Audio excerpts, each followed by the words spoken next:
ಅಂತಃ ಪ್ರವಿಶ್ಯ ಮಮ ವಾಚಮಿಮಾಂ ಪ್ರಸುಪ್ತಾಂ ಸಂಜೀವಯತ್ಯಖಿಲಶಕ್ತಿಧರಸ್ವಧಾಮ್ನಾ ಅನ್ಯಾಂಶ್ಚ ಹಸ್ತಚರಣಶ್ರವಣತ್ವಗಾದೀನ್ ಪ್ರಾಣಾನ್ ನಮೋ ಭಗವತೆ ಪುರುಷಾಯ ತುಭ್ಯಂ. ಉಪಾಸ್ಮಹೇ ನೃಸಿಂಹಾಖ್ಯಂ ಬ್ರಹ್ಮವೇದಾन्तಗೋಚರಂ ಭೂಯೋ ಲಾಳಿತಸಂಸಾರಚ್ಛೇದಹೇತುಂ ಜಗದ್ಗುರುಂ. ಶ್ರುತಿಸ್ಮೃತಿಪುರಾಣಾನಾಂ ಆಲಯಂ ಕರುಣಾಲಯಂ ನಮಾಮಿ ಭಗವತ್ಪಾದ ಶಂಕರಂ ಲೋಕಶಂಕರಂ. ಶ್ರೀ ಗುರುಭ್ಯೋ ನಮಃ. ದುರ್ಲಭಂ ಮಾನುಷಂ ದೇಹಂ ಅಂತ ಶಾಸ್ತ್ರಗಳು ಹೇಳ್ತವೆ. ಅತ್ಯಂತ ದುರ್ಲಭವಾದದ್ದು ಈ ಮನುಷ್ಯ ಜನ್ಮ. ಈ ಮನುಷ್ಯ ಜನ್ಮ ಹೇಳುವಂಥದ್ದು ನಮಗೆಲ್ಲರಿಗೂ ಪ್ರಾಪ್ತವಾಗಿದೆ. ಈ ಮನುಷ್ಯ ಜನ್ಮದ ಮುಖ್ಯ ಗುರಿ ಮೋಕ್ಷವನ್ನು ಹೊಂದುವುದಾಗಿರಬೇಕು. ಈ ಜನ್ಮ ಮೃತ್ಯುವಿನ ಸಂಸಾರದಿಂದ ಮುಕ್ತಿಯನ್ನು ಹೊಂದುವುದಾಗಿರಬೇಕು. ಆ ಮುಕ್ತಿಯು ಗುರುಭಕ್ತಿಯಿಂದ, ದೈವಭಕ್ತಿಯಿಂದ ಸಿಗುವಂತಹದ್ದು. ಗುರುಚರಣಾಂಭುಜ ನಿರ್ಭರ ಭಕ್ತ ಸಂಸಾರಾದಚಿರಾದ್ಭವ ಮುಕ್ತ. ಅಂದರೆ ಸದ್ಗುರುವಿನ ಭಕ್ತಿಯನ್ನು ಹೆಚ್ಚಿಗೆ ಮಾಡಿದ ಹಾಗೆ ಈ ಸಂಸಾರ ಬಂಧ ವಿಮುಕ್ತಿ ಹೇಳುವುದು ನಮ್ಮ ಹತ್ರ ಹೆಚ್ಚು ಬರ್ತದೆ. ಈ ದೃಢಭಕ್ತಿಯಿಂದ ಪ್ರಾಪ್ತವಾಗುವಂತಹ ಅನುಗ್ರಹ ಮಾತಿನಿಂದ ವರ್ಣಿಸಲಿಕ್ಕೆ ಸಾಧ್ಯ ಇಲ್ಲ. ಅನೇಕ ಜನ್ಮ ಸಂಪ್ರಾಪ್ತ ಕರ್ಮೇಂಧನ ವಿದಾಹಿನೆ ಜ್ಞಾನಾನಲ ಪ್ರಭಾವೇನ ತಸ್ಮೈ ಶ್ರೀ ಗುರವೇ ನಮಃ. ಅಂದರೆ ಹೇಗೆ ಕಟ್ಟಿಗೆಯು ಅಗ್ನಿಯನ್ನು ಸುಡುತ್ತದೆಯೋ ಹಾಗೆ ನಾವು ಅನೇಕ ಜನ್ಮಗಳಿಂದ ಮಾಡಿಕೊಂಡು ಬಂದಂತಹ ಕರ್ಮಗಳ ರಾಶಿಯನ್ನು ಸದ್ಗುರುವಿನ ಅನುಗ್ರಹದಿಂದ ಪ್ರಾಪ್ತವಾದ ಆತ್ಮಜ್ಞಾನವೆಂಬ ಅಗ್ನಿಯು ಸುಟ್ಟು ನಾಶ ಮಾಡುತ್ತದೆ. ಗುರು ಸಂತೋಷಣಾ ದೇವ ಮುಕ್ತೋ ಭವತಿ ಪಾರ್ವತಿ ಎಂಬುದಾಗಿ ಗುರುಗೀತೆಯಲ್ಲಿ ಹೇಳಿದ್ದಾರೆ. ಗುರುಗಳ ಸಂತೋಷ ಮಾತ್ರದಿಂದಲೇ ಮುಕ್ತಿಯನ್ನು ಹೊಂದ್ಬೋದು. ಹಾಗಾಗಿ ನಾವು ಎಲ್ಲರೂ ಗುರುಭಕ್ತಿಯನ್ನು ಹೆಚ್ಚಿಗೆ ಮಾಡಬೇಕು. ಒಬ್ಬ ಶಿಷ್ಯ ಗುರು ಹಾಗೂ ಭಗವಂತನಲ್ಲಿ ಹೇಗೆ ಅವನ ದರ್ಶನಕ್ಕಾಗಿ ವ್ಯಾಕುಲನಾಗಿರಬೇಕು ಅಂದರೆ, ಎಂದು ರಾಮಕೃಷ್ಣ ಪರಮಹಂಸರು ಹೇಳ್ತಾರೆ. ಇದಕ್ಕೆ ಒಂದು ಉದಾಹರಣೆಯನ್ನು ಚೆನ್ನಾಗಿದೆ ಹೇಳ್ಬೋದು. ಒಬ್ಬ ಕಳ್ಳ ತನ್ನ ಪಕ್ಕದ ಕೋಣೆಯಲ್ಲಿ ಅಪಾರವಾದ ಧನ ಸಂಪತ್ತಿದೆ ಅಂತ ತಿಳಿದಾಗ ಹೇಗೆ ಆತ ಅದನ್ನು ಪಡ್ಕೊಳ್ಳಿಕ್ಕೆ ವ್ಯಾಕುಲನಾಗ್ತಾನೋ ಹಾಗೆ ನಾವುಗಳು ಗುರು ಹಾಗೂ ಭಗವಂತನ ದರ್ಶನಕ್ಕಾಗಿ ವ್ಯಾಕುಲನಾಗಿರಬೇಕು. ಆ ವ್ಯಾಕುಲತೆ ಹೇಳೋದು ಸುಮ್ಮನೆ ಬರುವುದಿಲ್ಲ. ಗುರುಗಳಲ್ಲಿ ಹಾಗೂ ದೇವರಲ್ಲಿ ಅತ್ಯಂತ ಶ್ರದ್ಧೆ ಭಕ್ತಿಯಿಂದ ಪ್ರತಿನಿತ್ಯವೂ ಆತನ ಸ್ಮರಣೆ ಉಪಾಸನೆಗಳನ್ನು ಮಾಡಿದಾಗ ಬರುವಂತಹದ್ದು. ಈ ವ್ಯಾಕುಲತೆ ಮೇಧಾವಿತನದಿಂದಾಗಲಿ ಅಥವಾ ಬುದ್ಧಿವಂತಿಕೆಯಿಂದಾಗಲಿ ಬರುವುದೇ ಇಲ್ಲ. ಈ ವ್ಯಾಕುಲತೆ ಶ್ರಮದಮಾದಿ ಸಾಧನೆಗಳಿಂದ ಬರುವಂತಹದ್ದು. ಆ ಭಗವಂತ ಹಾಗೂ ಆ ಈಶ್ವರಿಯ ಕೃಪೆಯಿಂದ ಇವತ್ತು ಸದ್ಗುರುಗಳ ಅನುಗ್ರಹ ನನ್ನ ಮೇಲೆ ಆಗಿ ನನ್ನ ಜನ್ಮ ಸಾರ್ಥಕವಾಗಿದೆ. ಆ ಭಗವಂತನಿಂದಲೇ ಆರಂಭಗೊಂಡಂತಹ ಶ್ರೀ ಶಂಕರ ಭಗವತ್ಪಾದಾಚಾರ್ಯರಿಂದ ಪುನರುಜ್ಜೀವಿತಗೊಂಡಂತಹ ಪರಂಪರೆಗೆ ಒಂದು ಅದ್ಭುತವಾದ ಶಕ್ತಿ ಇರುತ್ತದೆ. ಅಂತಹ ಪರಂಪರೆಯಲ್ಲಿ ಬಂದಂತಹ ಪರಮಪೂಜ್ಯ ಗುರುಗಳು ಇವತ್ತು ನನಗೆ ಸನ್ಯಾಸ ದೀಕ್ಷೆಯನ್ನು ನೀಡಿ ನನ್ನನ್ನು ಉದ್ಧರಿಸಿದ್ದಾರೆ. ಈ ಜನ್ಮ ಮೃತ್ಯುವಿನ ಸಂಸಾರದಿಂದ ಬಿಡುಗಡೆ ಹೊಂದಲು ಒಂದು ಮಾರ್ಗವನ್ನು ತೋರಿಸ್ಕೊಟ್ಟಿದ್ದಾರೆ. ನನ್ನ ಜನ್ಮ ಸಾರ್ಥಕವಾಗಿದೆ ಅಂತ ನಾನು ಹೇಳಬಯಸ್ತೇನೆ.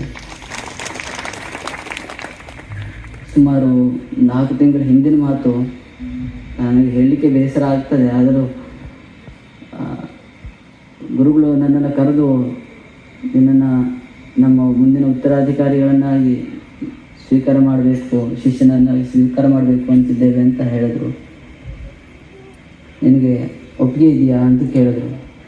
ಆಗ ನಾನು, ಇಲ್ಲ ಗುರುಗಳೇ, ನಾನು ನಿಮ್ಮ ಹತ್ರನೇ ಸನ್ಯಾಸವನ್ನು ತಗೊಳ್ಬೇಕು ಅಂತಿದ್ದೇನೆ.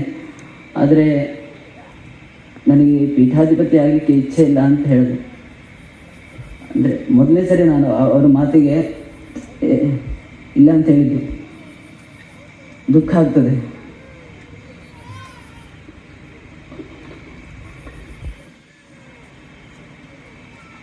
ಅವರು ಮತ್ತು ಕಾರಣ ಯಾಕೆ ಅಂತ ಕೇಳಿದ್ರು.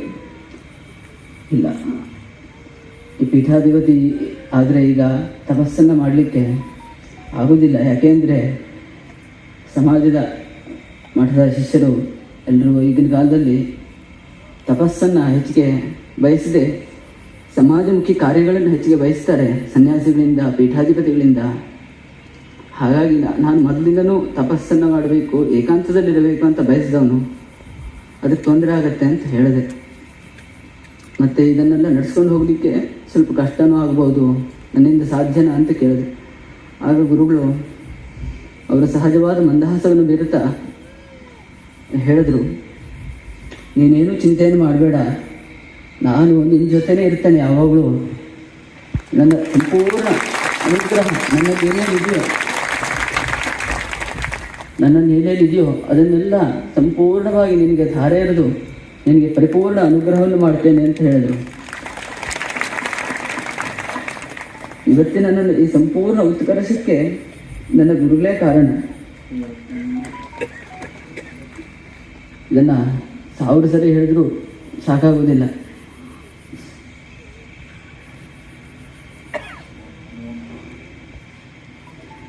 ಒಬ್ಬ ಸನ್ಯಾಸಿಯು ಸನ್ಯಾಸಾಶ್ರಮದ ಧರ್ಮಪಾಲನೆಗೆ ಮೊದಲು ಆದ್ಯತೆಯನ್ನು ಕೊಡಬೇಕು. ಆ ನಂತರ ಮಠದ ವ್ಯವಸ್ಥೆಯ ಪರಿಪಾಲನೆ. ಆತ್ಮನೋ ಮೋಕ್ಷಾಯ ಜಗದ್ಧಿತಾಯ ಚ ಎಂಬ ಉಕ್ತಿಯಂತೆ ಮೊದಲು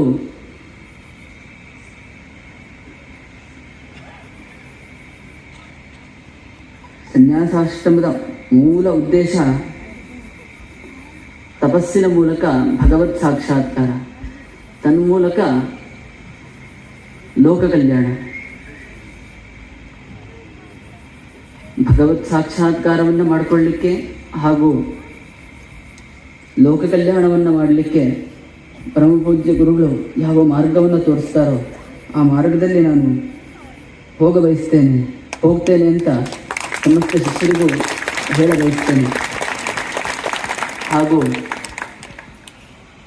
ಇಲ್ಲಿಯವರೆಗೆ ಮಠದ ಪರಂಪರೆ ಹೇಗೆ ಅನೂಚಾನವಾಗಿ ನಡೆದುಕೊಂಡು ಬಂದಿದೆಯೋ ಹಾಗೆ ಮುಂದೆಯೂ ಕೂಡ ನಾನು ಇದನ್ನು ನಡೆಸ್ಕೊಂಡು ಹೋಗ್ತೇನೆ, ಗುರುಗಳ ಅನುಗ್ರಹದಿಂದ, ದೇವರ ಅನುಗ್ರಹದಿಂದ ಅಂತ ಸಾರಿ ಹೇಳ್ತೇನೆ. ಶ್ರೀಮಠದ ಶಿಷ್ಯ ಭಕ್ತರೆಲ್ಲರೂ ಇಲ್ಲಿಯವರೆಗೆ ಮಠಕ್ಕೆ ಹೇಗೆ ಬಂದು ಎಲ್ಲ ಉತ್ಸವಾದಿಗಳಲ್ಲಿ ಭಾಗವಹಿಸ್ತಿದ್ರು, ಎಲ್ಲ ಉತ್ಸವಾದಿಗಳನ್ನು ಹೇಗೆ ನಡೆಸ್ಕೊಡ್ತಿದ್ರು, ಹಾಗೆ ಮುಂದೆಯೂ ಕೂಡ ಬಂದು ಎಲ್ಲ ಉತ್ಸವಾದಿಗಳಲ್ಲಿ ಭಾಗವಹಿಸಬೇಕು ಅಂತ ಹೇಳಲಿಕ್ಕೆ ಬಯಸ್ತೇನೆ. ಎಲ್ಲ ಶಿಷ್ಯಭಕ್ತರು ಈ ಮಠದ ಸಂಪರ್ಕವನ್ನು ಹೆಚ್ಚಿಗೆ ಬೆಳೆಸ್ಕೊಳ್ಬೇಕು ಎಂಬುದನ್ನು ಹೇಳ ಬಯಸ್ತೇನೆ. ಯಾಕೆಂದರೆ ಸ್ವರ್ಣವಲ್ಲಿ ಮಠದಲ್ಲಿ ಸ್ವರ್ಣ ಪುಷ್ಪಗಳಿದೆ, ಅದು ಸುಗಂಧವನ್ನು ಬೀರ್ತಾ ಇರ್ತದೆ ಯಾವಾಗಲೂ. ಅಲ್ಲಿ ಧರ್ಮದ ಸುಗಂಧ ಅದು. ಅದನ್ನು ಆಘ್ರಾಣಿಸಲಿಕ್ಕೆ ಎಲ್ಲ ಭಕ್ತರು ಬರಬೇಕು, ಹೆಚ್ಚಿಗೆ ಬರಬೇಕು ಮಠಕ್ಕೆ. ಶ್ರೀಮಠದ ಶಿಷ್ಯ ಭಕ್ತರೆಲ್ಲರೂ ಗುರುಭಕ್ತಿ, ದೈವಭಕ್ತಿಯನ್ನು ಮಾಡ್ತಾ ಅಮೃತತ್ವದ ಕಡೆಗೆ ಸಾಗಲಿ, ಅಮೃತತ್ವವನ್ನು ಪಡೆಯಲಿ ಎಂದು ಹೇಳ್ತಾ ನನ್ನ ಮಾತನ್ನು ಮುಗಿಸ್ತೇನೆ. ಲೋಕಾ ಸಮಸ್ತ ಸುಖಿನೋ ಭವಂತು. ನಾರಾಯಣ ನಾರಾಯಣ ನಾರಾಯಣ.